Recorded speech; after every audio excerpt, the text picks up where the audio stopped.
Australian tech stocks outperform their American counterparts. Now, I'm constantly hearing from retail traders to buy US tech stocks as they are more exciting and make more money, but do they really? Well, today we'll look at the facts. Hello and welcome to this week's Australian Stock Market Report. Now, this week we will look at the Australian and US technology stocks, then we'll get into the market so I can share with you my thoughts on the Australian stock market, where it's heading, along with answering all of your questions and, more importantly, looking at stocks for you. I'm Dale Gillham, the Chief Analyst here at Wealth Within, and we're Australia's most trusted stock market educators. Now, before we move on, thank you for showing your support for our channel and hitting that subscribe button. Now remember, as you subscribe, click the bell on the right of it so you keep up to date with our latest videos. Also, remember to tune in to our live Australian stock market show, which we do every Tuesday, 7 to 8 p.m. Australian Eastern Standard Time. Now, this really is the show where you get to ask the stock market, education and trading experts to look at your favourite stocks and answer all of your most burning questions, which I know you do have. Now, over the past 6 months, the majority of our workforce has worked from home, with a significant number on JobKeeper payments that the federal government's been putting out. And according to a report from ASIC, this has resulted in a large influx of new investors and traders into the stock market. Now, when we look at what these new entrants have been buying, they have largely had a fascination with technology stocks, and with it we've seen a big uptake in Australians buying US tech stocks. But is this a wise choice, or are many investors simply just following the herd? Now, when talking about US technology stocks, invariably most people think of stocks such as Facebook, Apple, Amazon, Netflix, Google, which are all known as the FAANG stocks, with many investors who invest in the US stocks, or these US stocks, holding one or more of these companies. But so how do Australian technology companies stack up in comparison to their US counterparts? Well, in Australia, the technology stocks comprise stocks such as WAAAX Global, Appen, Altium, Afterpay Touch and Xero, and these are known, or otherwise known, as the WAAAX stocks here in Australia. So in the US you've got the FAANG stocks, in Australia we've got the WAAAX stocks. Now, you may be surprised to learn that since the 1st of January to the 30th of September this year, FAANG stocks returned a gross capital gain of 220.21%, whilst the Australian WAAAX stocks, they achieved a return of 264.81%, or around 20% better. Yes, the Australian WAAAX stocks beat the US FAANG stocks for performance. And I'll show you this when I get into the charts. I'm actually going to bring up the FAANG stocks and the WAAAX stocks just to show you really what the performance was this year. Now, whilst this is only a snapshot in time and is no way conclusive evidence of one market performing better than the other, what it does highlight is that the myth that investing in offshore markets makes you more money. Because those new to the markets are led to believe that investing in US tech stocks is better than investing in Australian tech stocks, but unfortunately, none of that's true. But I do understand being able to say you invest offshore in the US or in companies like Apple. That may sound sexier than saying you only trade in Australia, so I do really understand that. But isn't the goal to make money at the lowest risk? Now, the ASX is well regulated and lists some of the world's best companies, so whilst some world markets may outperform our market for short periods, over the long term it not only holds its weight but outperforms nearly all other world markets in terms of returns. As the book Triumph of the Optimist, 101 Years of Global Investment Returns, released by Princeton University Press nearly 20 years ago, and it was updated in 2018, and it reveals the Australian stock market is in the top 3 best performing markets in the world, with the US market much further down the list. In fact, the original research, Australia was number 1, and I think South Africa was number 2, with the US at number 7. I think Australia is now number 2 or number 3, and the US is still around number 7. So Australia does, on history and historical sense, over 100 years, it does beat the US market over long periods of time. So whilst markets get out of sync, they will come back to roughly equal again, and that's what happens with the Australian and the US markets. Now, based on these facts, you really do have to question why anyone would want to increase their risk to sacrifice better returns by investing outside of Australia. So what are the best and worst performing sectors last week? Well, let's get into those right now. Information technology was the best performer, and that was up 2.5%, followed by communication services and consumer discretionary, which were both down 1.08% and 1.46% respectively.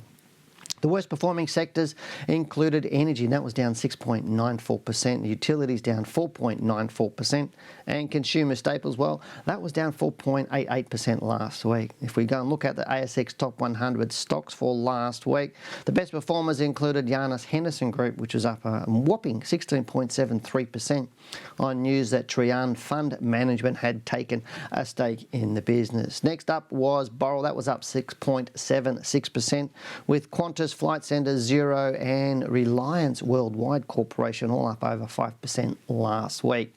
Getting to the worst performers in the ASX Top 100, they included the A2 Milk Company, which was down 18.53% after analyst downgrades, followed by the Bank of Queensland down 9.5% and Oil Search down 9.35%. So it's interesting, you have a lot of people that were trying to catch a falling knife by getting into A2 Milk last week, and I would suggest that's probably not a wise thing to do right now. But so what do I actually expect in our stock market moving forward? Well, let's get into the charts for our S&P 500 All Ordinaries Index update for this week. We'll also answer your questions and a look at the stocks that you've chosen for me. Please remember that this report is an educational tool. While Wealth Within holds an Australian financial services licence, the information featured in this program is general in nature and therefore should not be relied upon. Before making any investment decisions, you should consult a licensed professional who can advise whether your investment decisions are appropriate for you. We hope that you enjoy this week's report. Well, again, we had another interesting week on the Australian stock market. The first part of the week was up a little bit and was technically an up week in terms of technical analysis. And I'll show you that on the chart in a second. But we did have a higher high than the prior week and a higher low than the prior week, even though we did close lower than the prior week. And that all sounds a little bit confusing, doesn't it? But well, let's go and have a look at the chart, and actually I'll explain it to you. And I'll explain why it's technically an up week, but it could be the up week that I was expecting before further falls away into the lows that I have been expecting. But let's get onto the chart right now. On your screen, you can see our weekly chart of the All Ordinaries Index. So what I was saying there just a minute ago, here's the prior week. So that was the week ending the 25th of September. And you can see here that there was a high of 6,149 points and a low of 5,951 points. So it actually went higher and lower than the preceding week. So you can see the high and the low of that week there. But so the week ending the 25th of September actually traded a little bit higher and it traded a little bit lower. Last week, you can see here our high was 6,181.6 points compared to the previous week, 6,149. So it traded higher. So initially it moved up in the week to start. So that's why the bar is coloured green. And then it traded down. So it was up on Monday. I was up on Tuesday, but looking decidedly weak. And if I go on to the daily chart, you'll actually see what I'm talking about here. So here's your Monday. Monday, it pushed up, made a bit more of a higher than the previous day, came down and closed lower. Tuesday it opened up, tried to push really high and then came right down, back down to here to close down at 6,141. Again showing weakness right through here. Wednesday, big down day on our market, down is 132 point range, opening on its high and closing on its low. You can see there, big down day. Then we've got Thursday, our market traded up, looking a little bit better because the US wasn't as bad. And then on Friday on the news, and this is what the media said, and this is really where I have an issue with the media. You know, I think I walked up to my wife on the Friday afternoon and she said, oh, the news is saying that the stock market's crashed. I said, no, it hasn't. It's just gone down a couple of percent today because of Trump. The news we just heard late in the day that Trump had COVID-19, but it didn't trade below the low of the week before. So how is that a crash? So you find that the media actually sensationalises things. This is a 99-point range. I'm not saying it's not a big pullback, but in percentage terms, if I go and use my cool little tool, You can see here, if I look at that from the close the day before to the close on Friday, it was 1.42%. How many times have we seen a 1.42% fall in our market over the last couple of months? And it's several times. And this is where I do have issues with media inflating it or over-emotionalising what's actually going on. Do I still think our market's going to fall away? Yeah, I do. I still think we're falling away. And I'll go back to the weekly chart. And you can see it's just doing a nice orderly move down. And in fact, if I go and use my tool again, you can see from that high of 6369 up till last Friday, our market's fallen 6%. So there's nothing major, and the crash is 20%. I do expect our market to fall down to at least that area there, around 65628, and possibly down to 54. But I would suggest this will probably pull it up around 5628, which from where it is right now, it's not a major thing, nothing too much to be worried about. But what I would caution people is jumping in on stocks like I mentioned a little bit earlier in the report. A2 milk, we're talking about from the market's got about another 6% to go. So basically double where it is going to go to that level of support that I'm thinking of it might go to. Is it possible for our market just to turn around and go up from here and go up through here and then be bullish for the next 3 or 4 months? Yeah, it is. But right now I don't think that's likely. I think it's more likely that we'll get down to we may not even hit 5628, we might get close to it, but and then start to turn up. But right now, I wouldn't be getting into it. But again, a lot of people last week were buying A2 milk, in terms of they said, oh, wow, it's gone down a bit, I'll jump into it because it's been a spectacular stock. And then it kept falling. So people are getting caught catching a falling knife. Now, I'm not suggesting A2 milk's going to continue to fall away big time. I'm not even going to look at the stock at this point in time. But what I do say is just be careful when the market is a little bit more bearish. And I'm not saying we're overly bearish and there's the degrees of bearishness and there's degrees of bullishness. It's merely but how happy are you or how angry are you, and there are degrees of that. And this is where a lot of people will watch these reports and take what Janine and I do out of context, and it happens so often. And all that means is it's a sign of the person's ignorance actually how the market unfolds, and they're saying all sorts of things saying, you said this. Well, no, I didn't actually say that. If you actually understand what we're talking about and the analysis that we're putting, you can understand that there's never 100% guarantee of a direction or something happening. So whilst I'm thinking the market will fall down to those levels, it may not, and that's the point. So whilst right now the direction is down, and I think the direction will continue to be down for at least another couple of weeks, maybe 3 weeks. That's generally what I think is going to happen. How far it falls is not really relevant to me at the moment. It's just making sure that we protect the downside. If we get triggers to exit stocks, we do that.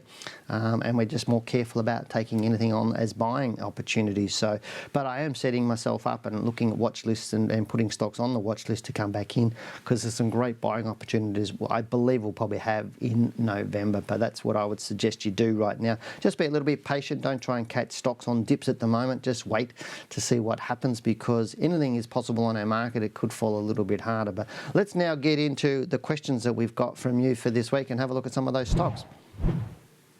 Now, we really did have a lot of questions this week, and we didn't have time to answer all of them, but let's get into our first question. I do actually thank everybody that sent a question in, and then when there's way too many, I think I'd be here for a couple of hours answering questions. But the first question that we have today is from somebody called Tom, and he says, since the 23rd of March, NAB gain in value 27.5%, CBA just 18%. And so a stock has one stock's gone up 27%, CBA's just gone up 18%. Should I sell CBA and buy NAB? So obviously he's bought one stock and not the other.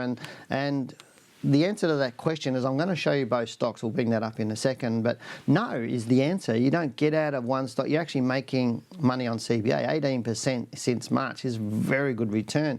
Yeah, NAB's done a little bit better, but this is a question that people ask me all the time. They go, I've got these 3 stocks. Which one should I buy? And what they're actually asking me is which one will perform better. And what you do is, it's like anything. If you see, like, let's say you see a race, quite often or not, you might have something leading for a while, then they slow down and the next one moves up. And that's what happens. And you've got this movement of stocks all of the time. Some stocks will perform better for 3, 4, 5 weeks or 3 months or 6 or 12 months, but then they'll slow down. And what happens is what with our psychology is the stock will start to rise up. And people that could have bought it for 30% cheaper 4 months ago or 5 months ago or 6 months ago, remember that, and they go, wow, it's getting a bit overheated now. Maybe there's not as much in that, so I'll go and get into another stock that's not, it's been held back. And I'll get into that, and then that'll catch up because everybody's slowed down on buying this stock that has performed to get into this other one. And we also need to remember that the big end of town are the ones that are really putting more of the money into it. So if they think NAB's being fully valued or getting to overvalued, they'll start buying that, and I'll be buying other banks if they need a bank. And that could be CBA, or it could be Westpac, or it could be ANZ, or it could be Bendigo, it could be one of the other banks.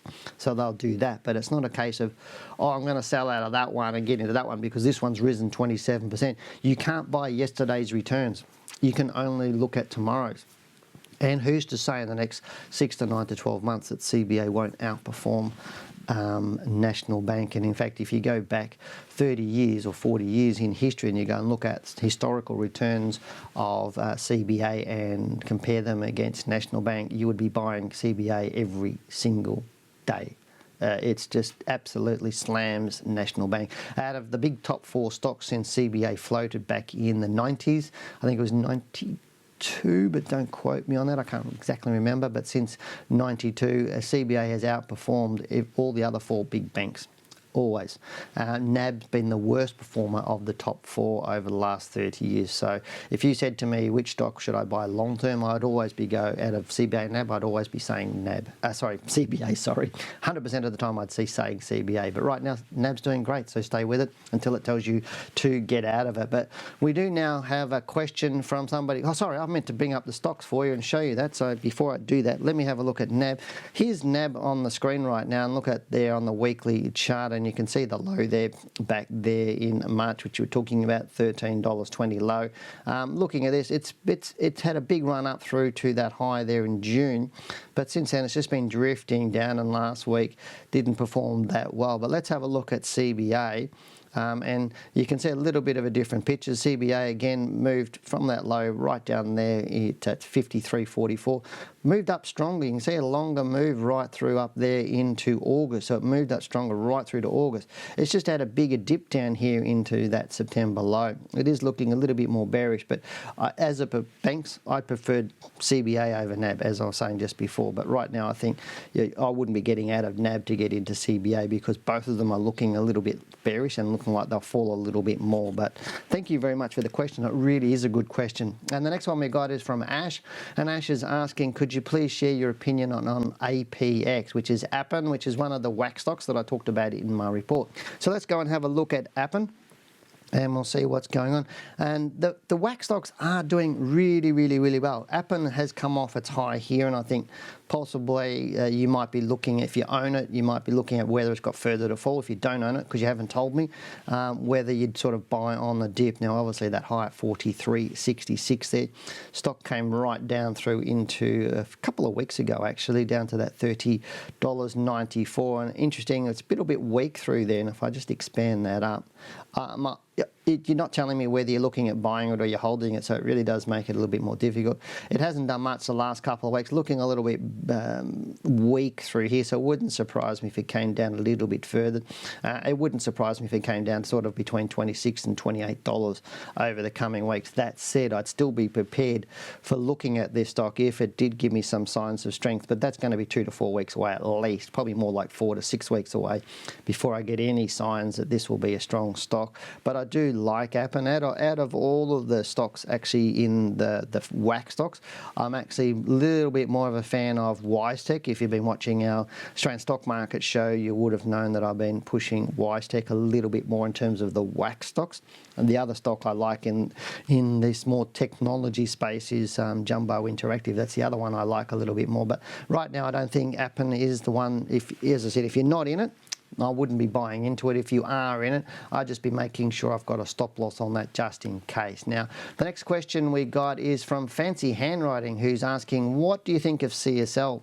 I bought it at $280 and I would like to keep it long term. CSL is one of the best stocks you'll ever buy on the Australian Stock Exchange if you're looking for long term.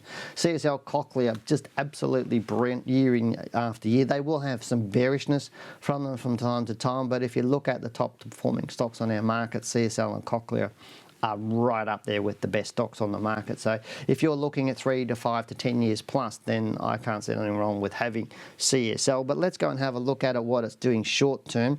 So I do agree with your purchase. Short term, it's a little bit more bearish.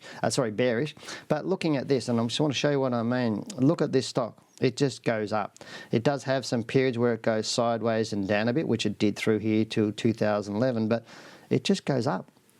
You know, it went from $20 back in 2011 up to $340. So it's a great performing stock. It really is a good portfolio stuffer, if that makes sense. You know, it's just like it's something you put in your Christmas stockings that you do every single year. This is one of those ones you put it in your Christmas stocking. This one, Cochlear, as I said, is another one it is also very good. Macquarie, if you like banks, Macquarie is the best performing bank and has been since the GFC. It does really, really well, but it's a lot more volatile. So you've got to have probably a little bit more intestinal fortitude to go into a Macquarie, because it does have some bigger pullbacks. Right now, would I be getting into CSL? No, it's looking decidedly a bit more bearish. It has been bearish since back up here in February. It did have a beautiful big rise here because a lot of people got into CSL because obviously of what they actually do. They're thinking about, you know, getting CSL would be manufacturing the COVID-19 antivirus, that sort of stuff, or vaccination, etc. But right now, after last week, it's looking a little bit bearish. If it goes down below that low of 279.05, you bought it at 280, so you're not too bad. If it goes below this low here, 270, I would suggest it's going to go a hell of a lot lower, but I'd be looking for some strength here. I wouldn't be getting into it right now. But again, if you're looking at buy and hold for the long term, I don't have a problem with this stock. It really is good. The next question we have is from Stephen, who says, "Hi Dale, I have been watching Mesoblast, or MSB, since March, and it seems like gaining some momentum. I don't personally own the stock, but would love to hear your analysis."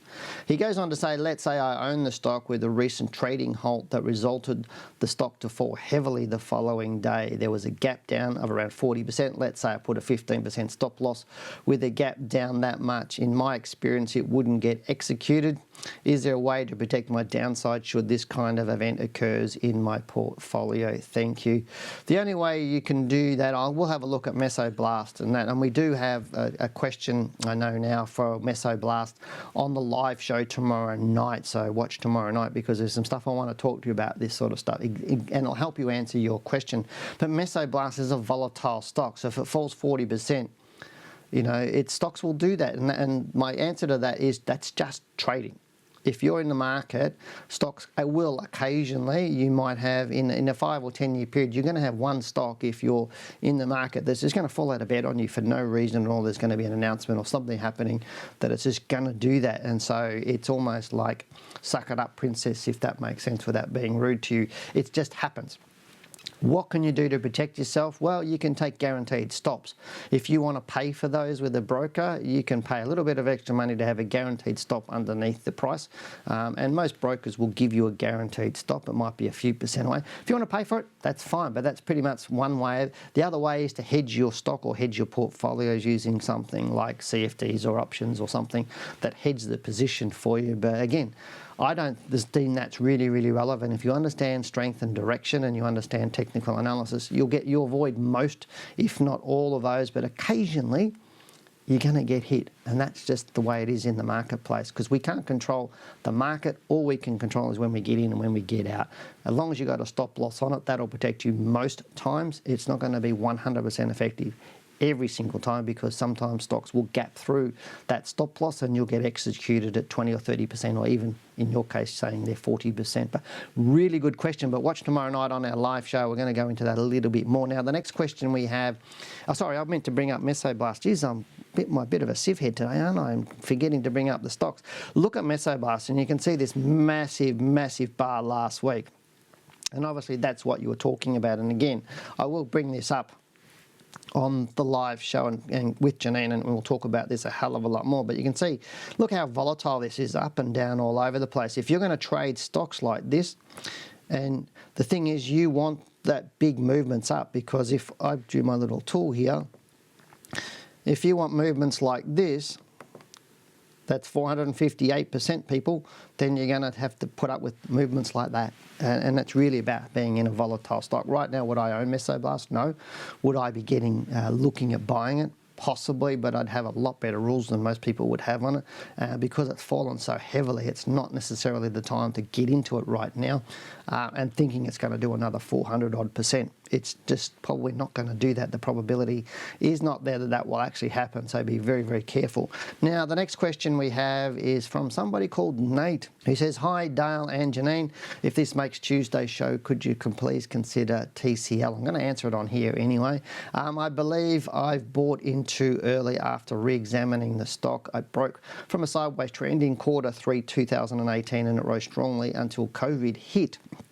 It has recovered, but I fear it will find support at $13.95 before heading back up. I purchased yesterday at $15.20, have a 15% stop loss so not too concerned. Thank you for a great content. I look forward to it every single week. Thank you very much. You did put the comment onto our report for last week, our market report last week. Normally with the live show we talk about giving us a video, a video and an email, so we handle those first. But here's TCL Group, and looking at this stock, you can see here how it's just this is a really, really good stock, and I wouldn't necessarily be upset at you owning this stock. It is a really, really nice stock, and you said you bought it in 2018, and obviously COVID hit, and you were in loss, and that's just part and parcel again of owning and buying shares. Sometimes you'll get COVID-19 is not normal, and I'll say that it's an event-driven thing. It's not normal. It's not an economic one.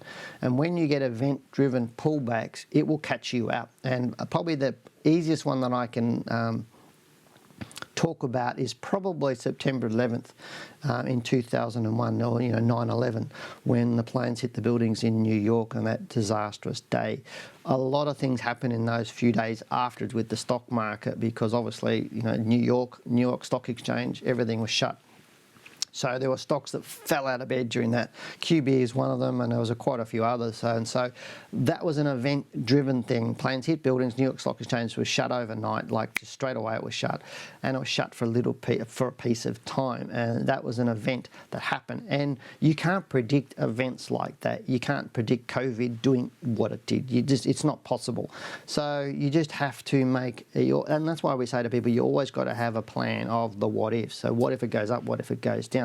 And your rules are there to protect you most of the time, and it's like road rules. So everybody drives the car that's watching this, and when you're on the road you have road rules, but and I was only chatting to one of my best mates yesterday, who his son just got their license, and he's saying to his son, don't go through red lights and da-da-da. And I said, mate, you've done that. You've sped, you've gone through a red light accidentally, you've gone through amber lights, you've done silly things in the past, because that's just human nature. And it's the same with the marketplace. It's just human nature, is things are not 100%. So even though we have road rules to say don't drive through a red light, or don't stop at a green light, there's stop signs for a reason. You stop at them, but not all the time you stop at them. Not every time you'll give way. But it's the same with the marketplace. Whilst we do have rules around the market, not all the time they're going to work. And so these event-driven things like COVID will affect your portfolio. You've got a great stock. If the analysis is there that says you should own it and hold it, if the fundamentals are behind that saying you should own it and hold it, then you own it and hold it. You can have stop losses like we talk about, but right now I think this stock is holding up beautiful compared to the rest of the marketplace. It's holding up very, very nicely after COVID. It's retraced a lot more than other stocks. Yes, it's a little bit weak this month so far, nothing too major in terms of that. Last week it was a little bit more bearish. But as long as it holds up above that $13 and starts to move up again, I'd be really, really happy with this stock for you to hold that stock. So I wouldn't be too worried about it. But thanks to everybody for sending in your emails or your questions, and we do really appreciate it. Put your comments down below, very, very much so. The more comments you put down below, the better, and the more we can cover. And you can see we did have quite a few interesting questions today that I can talk a little bit more about the market. I know most people just want me to talk about a stock to buy or sell, and that's what most people want to do, but it does pay you to understand the market and learn more about it. And as I said, we do appreciate you sending in your questions or putting your comments below. Remember to post your questions now, as the earlier you get them down there, the more likely hopefully we will cover it, because last week we did get, or often we get a lot of comments, and I do start putting my questions into my script for today quite early. So the earlier you get your questions in, the more likely they are to be answered. So place your comments down there. But if you do have a question that you'd like me to answer, I really am, just stick them below, as I said. But as we've talked about technology stocks today, so let me ask you a question. So what is your preferred technology stock in Australia, and why? So I want Australian technology stocks. What's your preferred technology stock today? What would you buy? And why would you buy it today? So remember, so put that comment down below, and we might bring that stock up next week and have a really, really good look at it. Or the one that's most popular, I think, is probably a better way of saying it. Remember, we do these reports every single Monday, every single week. We also do our live stream every Tuesday night at 7 to 8 p.m. Australian Eastern Time. So remember to get on tomorrow night, because we're going to talk about Mesoblast tomorrow night, as I said before. Also, hit the subscribe button now. Click the bell on the right of it so you know when we upload our videos. That's it for my report today. Thanks for watching. I'm Dale Gillham, the Chief Analyst here at Wealth Within. Goodbye, good luck, and good trading.